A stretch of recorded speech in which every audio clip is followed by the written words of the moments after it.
Well, there we have it. We are ready to get underway with TNC versus Quincy crew, and they are already just calming down the lanes. I don't expect too much aggression out of the gate here, right, Liz? We've seen teams move away. Usually you try straight away with a smoke. If it doesn't work, you just accept 2 runes maximum in most cases. You just share these runes unless you have some heroes that are really strong at level 1. Right now on the top lane, who do we have? We have Void and Witch Doctor. Witch Doctor is pretty decent here, but versus Beastmaster and Mirana, if that arrow catches you, you might be just dead. On the bottom lane, we do see MSS, and big shout out to Ricard Scarf Melin Scriff, our favorite observer, together after Pimp Muckle and Vepas. Whoa, we love them all. Ignore him, Scriff. You're always in my heart. And he will definitely make sure there's not too many T-Tours moving this one. How do you feel about the start of this Beastmaster Mirana lane? I think it should be a really decent lane for them. You are playing versus Witch Doctor and Void, who can right-click you as well and put up a fight, but it's Beastmaster and Mirana. One good arrow and this lane is one for TNC. But we'll have to wait and see. Those axes obviously help out with the damage output. Definitely flexibility as well. If you can get some early points in the attack speed buff with the Mirana, with that Bassi. That wasn't a miss. That's usually how you start with the Mirana. Not always, but you can start with the arrow on the range creep, just so you don't have to worry about it being denied, and after that you can play the lane a little bit safer, a little bit easier. You usually do it to these throw-out stun type heroes, right? Like a Witch Doctor's not afraid to interrupt your deny opportunity.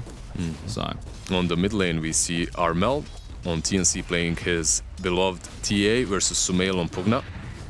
So far, pretty even. Armel is actually pushing the lane quite well, so Sumail will find, or will not find some last hits under the tower. The Decrepify usually gives you that edge and should allow you to build a little bit of lead. There is a concern that Armel can go supplement farm the jungle, but this is why you pick the Pugna, right? You're aware that you're not going to win the farming race, but what you should win is the tower push race. On the top lane, Yavar, and another arrow into the range creep. They're definitely making sure they get all the experience necessary. This is SEA secret. They're sharing out the gold a little bit. Meanwhile, when you look at the bot lane, do you really see too much kill potential on either side, or is this more the chill lane? Do you think this is going to be the most calm one?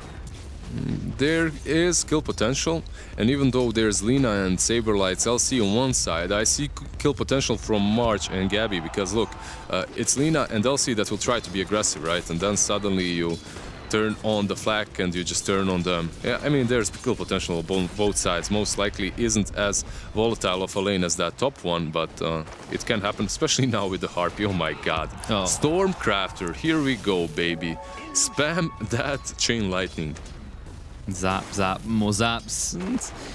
It's not too bad for save light. Like, you can heal up to a decent degree with the passives, but if you can actually force MSS back, like, Lina's not the type of hero that feels confident to move forward unless you're 75% plus HP. I pretty much remember the time when that Harpy used to win mid. Take it as Shen, send it mid, just win that. It's not even the Wildkin. Wildkin obviously was the more annoying one because of the tornado, but man, Harpy was just as bad. I feel like Harpy was maybe worse, right? That's why they got tweaked a little bit. Tornado slows you. That was the issue. Harpy loses mana and goes away. Tornado just slows you and you can't dodge it. You can't play the lane because of it. Still better than when the tornado would trap you and not allow you to move. I remember that from the qualifiers for TI. Banning that out.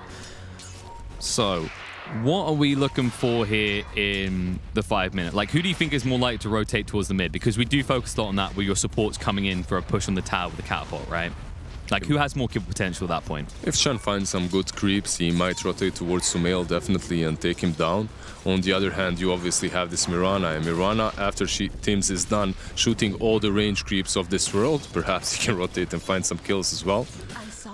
But he's definitely making KPI's lane pretty decent. He has 15 CS on his Beastmaster.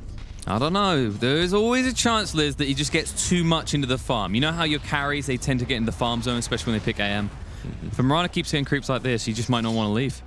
Well, right now he did leave a little bit as he's stacking the Ancients most likely for the TA and then also controlling the top runes. So when it comes to Tims, this is full efficiency. He also scouts the ranged regeneration that he bottles up. And now he goes back into the top lane. Yeah, that's one thing that we see TNC do a lot. This is one of the teams that very early on tried to shift around stacking in time for ganks, right? So you should see a lot more of that coming out. Quincy crew, I feel like more teams are catching on to this, but it's still kind of the minimum to go and actually maximize on stacking camps. Armel, man, King had to be careful, a bit more careful there, because Armel is there and he wants King's head and he gets it. That's a solo kill by Armel. That's all Psyblades, by the way. Oh my god. Sumail. Oh, maybe he's not the true king anymore. The king is dead, long live the new king. No, he's still the king in NA. Okay. But we're not in NA here. Exactly. We're in Hamburg. It's a little bit different. Narmel already looking to flex in that regard. He's already building a decent lead. Look at the denies as well. Not often you see this scenario where the Pugner is behind on that front, at least. 22-11, not really too behind, 18-7 on Pugna. Yeah, he is losing a little bit, but not a whole lot. However, that one kill that Armel has got has put him quite ahead when it comes to levels. And once TA gets those traps, suddenly you're in a whole lot of troubles, whole lot of problems. You can't lean until you get that sentry. You can see that Sumail is backed out and he has to be there. If he comes close enough for that first trap to hit, he just dies. He's just dead. So he needs to be as passive as possible. And that's also a problem for him because he's a Pugna. Usually, naturally, Pugna pushes the lane. And being one level behind is not a good spot to be in. He needs some help. He needs some rotation at least. Sentry might be flying in though in that courier. Yeah, they just need to leave him to his own devices in the meantime. Try and actually stem off what is probably going to ramp up an aggression in the top lane. Beastmaster, one of those heroes that can start to pressure on the tower. Witch Doctor almost goes down there. Yeah, I'm surprised teams didn't go for that, didn't try. I'm surprised he wasn't more aggressive. Sumail brought himself that sentry, instantly devours the traps, and it becomes a little bit easier for him to lane here. Gets that 6-2, which will be helpful. And in the meantime, SVG, this is the best way to handle the Moran, just stay on top of her. However, be careful that she doesn't link up with another hero. They did go for that bottle, so rune control is going to become more important for TNC in the meantime. And actually, Witch Doctor's going down. He's getting pretty low here. He's going to be chased onto. Tims, he regened up with the bottle, and now SVG's in trouble. Yeah, with those illusions, he has one more leap, and that's it. With the arrow as well, he doesn't have to even fire it. Save that for a creep. Save that for the range creep on the top lane, yeah. Or maybe for the void. If he's just checking his watch, he's like, wait, have I taken farm away from KP in the last minute? Hold up. No, he's gonna stack the camp, and after he stacks the camp, he's going to try to arrow the big creep, most likely. So yeah, he's leaving the farm to his Beastmaster. Some of it. Go. I knew it. I saw it. Check out bot lane. Check out bot lane. Quit it. I saw it happening. Okay, Teams is still completely fine here. He has one leap to work with, so he won't fall. They're wrapping around on mid. They come around the back. MSS is going to go down. MSS was basically shoved out of the jungle by this Chen that has one Frost Ogre and one Gnoll. Not really the best wool assassin. Not really the best two creeps to pick up as a Chen, but you know, when you can't get anything else, it'll do. You know, just take the numbers advantage to them, and you expect that rotation to come in because right now you have to be sitting there and going, if you're Sumail, you're like, I'm losing this mid lane pretty hard. I need a rotation soon. So nicely read by them. Realizing at this stage you can just leave Gabby alone against Saberlight.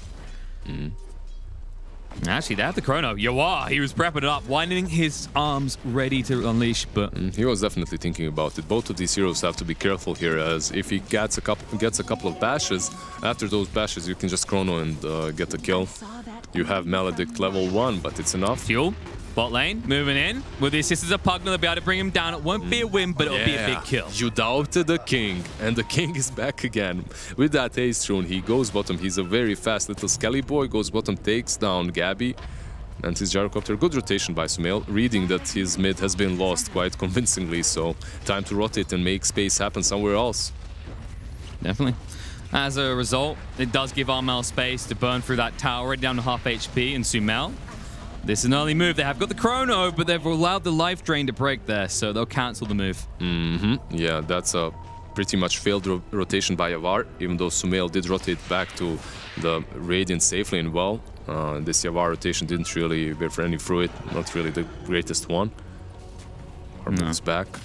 And that does slow down his farm a little bit. If he got bashed there, maybe. It's still not minute 10. Chen doesn't have that ultimate to work with, so maybe now is the best time to use that chrono to take down a target, because soon in a minute or so it might be too late. He's thinking about preemptive strike. Instead, they're going to move on to SVG. The arrow connects, and it should be an easy kill. And it's not like they can turn around because the Primal Roar is now available on Beast. KP was thinking about using that roar of his, but stopped it because arrow connects. Sumail. Now you are.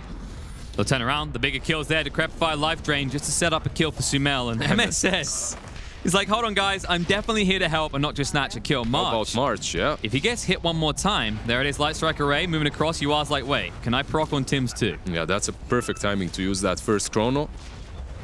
Gets the Beastmaster and the Chen. That offlane and position 5. And we've seen the value of doing this, right? We saw it in a series earlier today, the mid just rotating constantly. If you know you can't win your lane anymore, just double down the other two, because usually Dota is about winning 2 lanes. If you win 3, your opponent's done something wrong. And Armel, he may have walked into the wrong neighborhood. The duel's going to come out early enough that Sumail can catch up. It won't be a duel win, but it will be a big kill here. Refraction renewed, but not for long. Yeah, Sumail is on a killing spree after having such a rough lane and after feeding a first kill to the TA. He's 3-1-1. And where are you now, haters? Come on, Twitch chat. Hey, you don't doubt the NA King. You don't doubt the NA boys, especially when they've got some of the most popular picks on the market in the Void and the Legion Commander. Right. They're still far away from comfortably being in the leading spot of this game. 1k behind as well. And TA, actually, Armel is going for that Blink Dagger, so he wants to be very active in this match. And this kind of a lineup that TNC is running, it can be very active. They can start 5-manning very soon. They can start rolling together. You will have this gyro as well. And you definitely have a lot of control around it, right? With a good item build on gyro, you'll always be able to fight. However, Armel found again Moonlight Shadow to try and protect him, and that's a ball as SVG. He checks his back pockets for a ward. But wait, if you had no detection there, how do you even go on TA? That's the question. What's the plan? It's a questionable choice at best. And the pings are coming in top. They're moving on to Yua. He doesn't know what's about to hit him in the face. There's a Primal Roar and a rocket to follow up. And there you go. That's that first clash that they have. All 3 of them with the Roar, Gabby. Take down the Void. Oh, the arrow clips him. Decrepify. Saves life. MSS scares him away, but the LSA whiffs, and now SVG will die. He managed to throw 1 coconut before he died, but definitely didn't help him in any significant way. And I was wondering what Gyrocopter is going to build, and will he join these fights early on, and he definitely is joining them with just Bassi and that Aghanim build-up. Definitely. I think it's interesting when we look at the gyros. It's kind of more a flavor to the heroes than a specific build based on games. Usually you see this move towards Ags Rush. Some of them like to go for the drums. Some even go for the Maelstrom, arguing that you can farm up an Ags just as quickly as it would take you to get the Ags. It's very difficult to justify going for Maelstrom in this match when you're playing versus Pagna and Legion Commander. You also have that Void Chrono to work that's up against you, so you need to beef up a little bit, and Aghanims helps you in that. Something like Drums BKB would also perhaps be an option, but Chronosphere always makes a BKB look pretty useless, at least as a quick bot item. Yes, definitely. I like what Saberlight's building here, because usually we see these pipes or we see the blinks into the blade mails. He's going for the Crimson Guard. It's good versus these heroes of TNC when you think about magic damage. They do have some.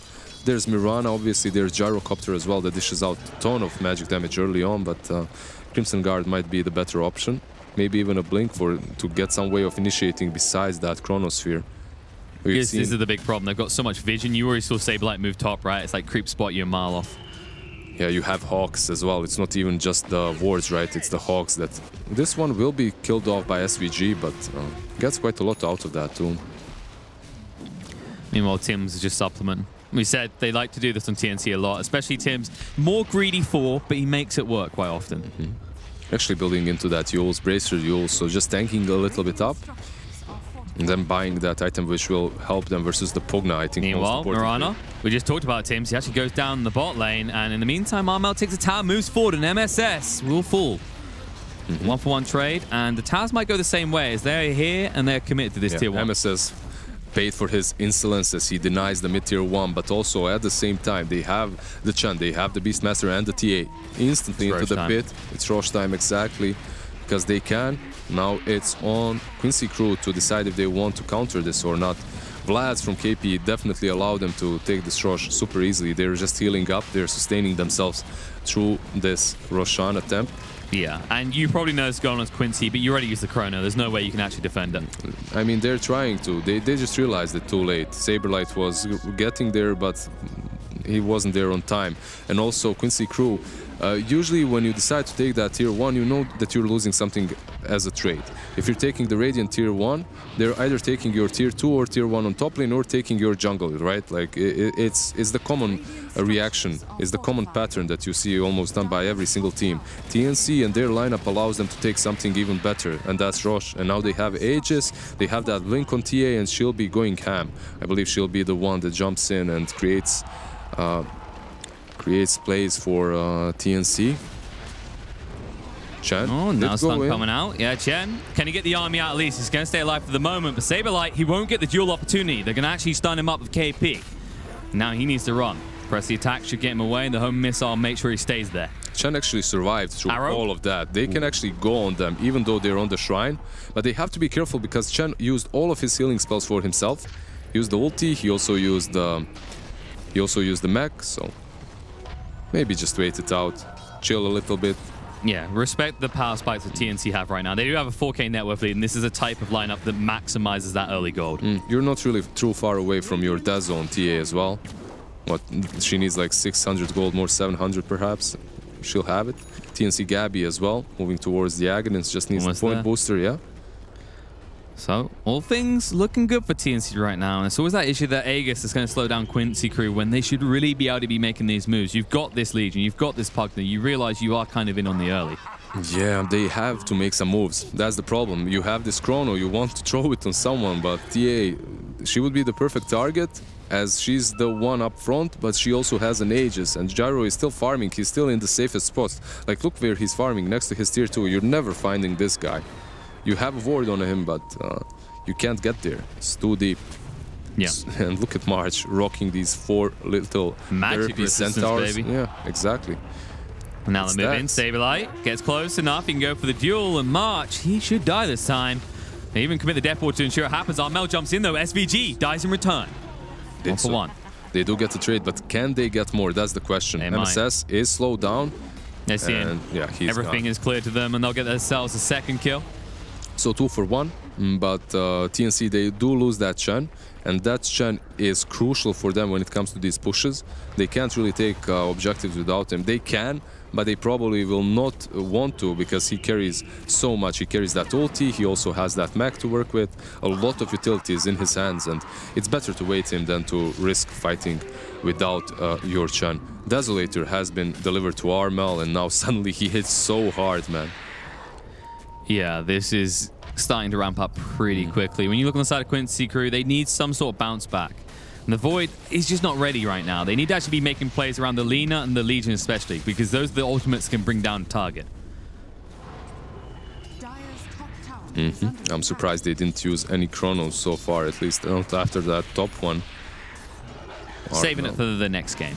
Saving it for when Aegis may be reclaimed, right? Then you can do something actually crucial with it. The problem with this Chrono is it's better even not used than used for nothing. Insurance policy, right? Insurance policy right now is more important to them, because if they use this Chrono on a TA and they don't get a good kill, or if they just get the TA without the Aegis afterwards, that can be very problematic, as they can take all the objectives away from you. Tims, he's saying go right now, and they will. MSS, protected by the Decrepify. Light Strike Array is dodged though, and Armel will clean that one up easily. Will that be the only casualty? It looks like SVG is going to be stunned up, and Saberlight is dragging him deeper.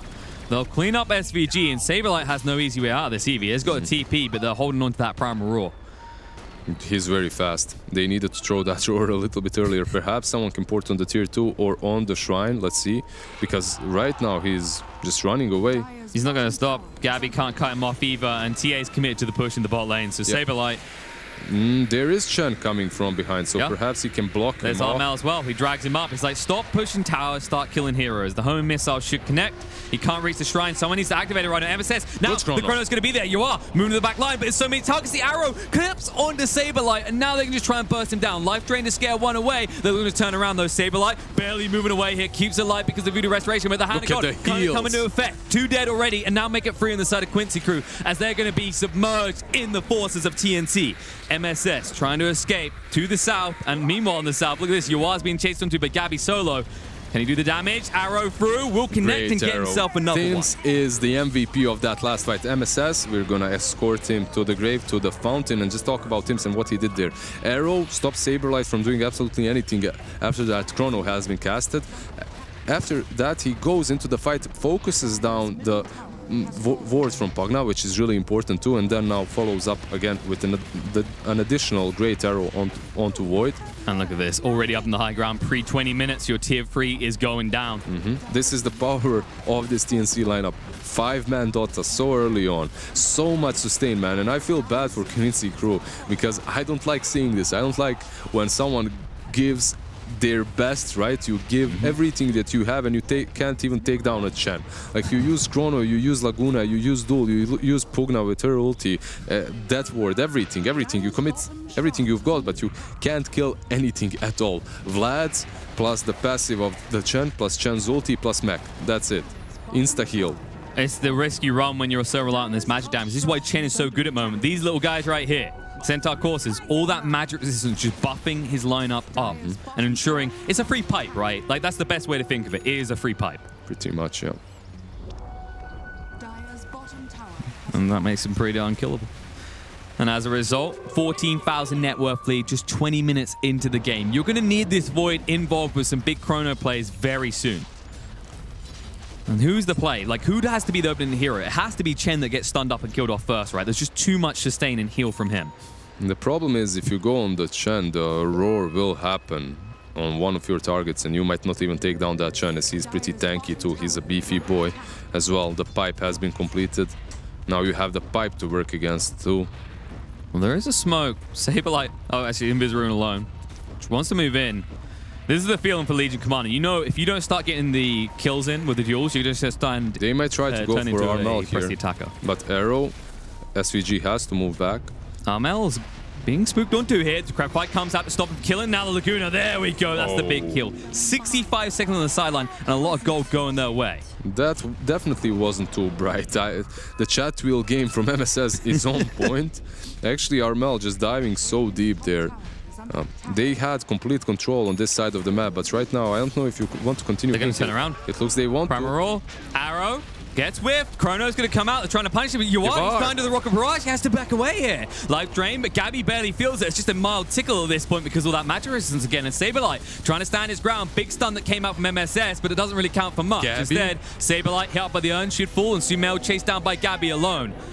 Despite MSS' best intentions with that 4-man life strike array, it does nothing for the team, as Saberlight should fall as well. Arrow's whiffed, the TP is ambitious, but it will fail. That was 4 versus 5, by the way, remember, and they had a chrono there and they still couldn't do anything. Gabby, meanwhile, just moving through their base a little bit, scouting out what's up ahead, because they will go up as Chen will recall TA. Remember, you have that free boots of travel from the Chen. Once Armel is up, he's resummoned by Divine Favor, and now you go straight on to the next set of Raxes. 2 Raxes up, 22 minutes in. TNC is on fire. Well, they're not yet 2 Raxes up, but who's gonna defend this? Let's be realistic. You don't have Chrono, you don't have Pugna, you don't have LC. There you go, 2 Raxes. You don't have much of a game because you are 22 minutes in, and you don't really have the best push-outs when you think about it. You know what? Screw 2 Raxes. What about 3 Raxes? You know what this is? TNC's like, look, we watched that Liquid series. It took too damn long. It's been a long day, and we're going to speed this up because we want to finish game 1 by the 25-minute mark. Yeah, they go up, but Saberlight does want to force the defense here. But how do you enter here? It's hard.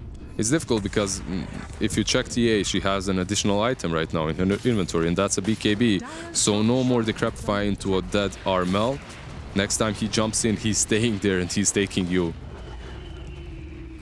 Taking you to an early grave. Exactly.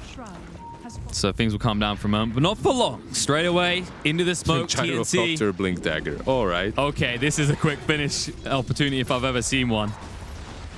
Sumail may be taken by surprise this. They can reach long range with the Primal Roar, and with that splash damage coming out from the flat cannon and the Rocket Barrage, anyone could die in the beat of an eye.